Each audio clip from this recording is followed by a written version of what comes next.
আসসালামু আলাইকুম সবাইকে। আশা করি সবাই ভালো আছেন। আলহামদুলিল্লাহ আমিও ভালো আছি। ছেলে মেয়ে সন্তানরা যদি ভালো থাকে বাপ মা তো অবশ্যই ভালো থাকবে।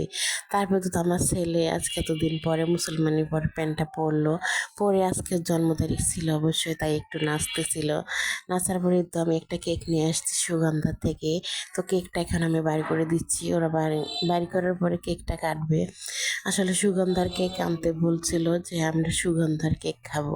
তারপর তো এনে দিলাম সুগন্ধা থেকে কেক, উপরে নাম লেখা ছিল, জন্ম তারিখ সহ। তারপর আমার ছেলে বলেছিল যে আমি সুপারমিন্টের কেক নেব। তারপরে আমি পাই নাই, পরে একটাই তো উপরে আমার মেয়ে সুন্দর করে লেখে আর্ট করে সুন্দর করে উপরে ডেকোরেশন করে দিচ্ছে। দেওয়ার পরে দেখুন কত সুন্দর লাগতেছে।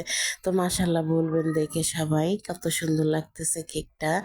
ওর ডেকোরেশনের ওর কাজগুলো অনেক সুন্দর।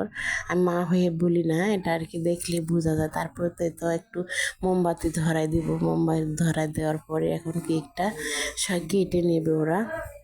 তো যতক্ষণ কাটা হয়নি ততক্ষণই তো এটা জ্বলতেছে, এটা নিভে গেলে অবশ্যই কাটবে, কেটে সবাই খেয়ে ফেলবে। আসলে আজকে আমার ছেলে 4 বছর শেষ, 5 বছরই পড়লো। তো সবাই ওর জন্য দোয়া করবেন। এদিকে ওরা কেকটা সবাই কাটতেছে। আসলে সন্তান যদি ভালো লাগে, সন্তানরা সুস্থ থাকে, বাপ মা তো অবশ্যই ভালো লাগবে। আর সন্তানের জন্য বাপ মা সব কিছুই করতে পারে, সব ধরনের কষ্ট দুঃখ থেকে। তবু তারা ভালো থাকার চেষ্টা করে, সন্তানের সুখে বাপ মার সুখ। তারপর তো এখন কেকটা দেওয়ার পরে এখন কেকটা খেয়ে ফেলবে। তারপরে সামান্য একটু রান্না করেছিলাম, যেমন ভাত আর মুরগি রান্না করেছি, বেশি কিছু করিনি। তারপর তো আমার ছেলে আজকে বলছে ও একাই খাবে, যার জন্য ওকে একাই দিয়েছি। এখন ও একাই খাচ্ছে।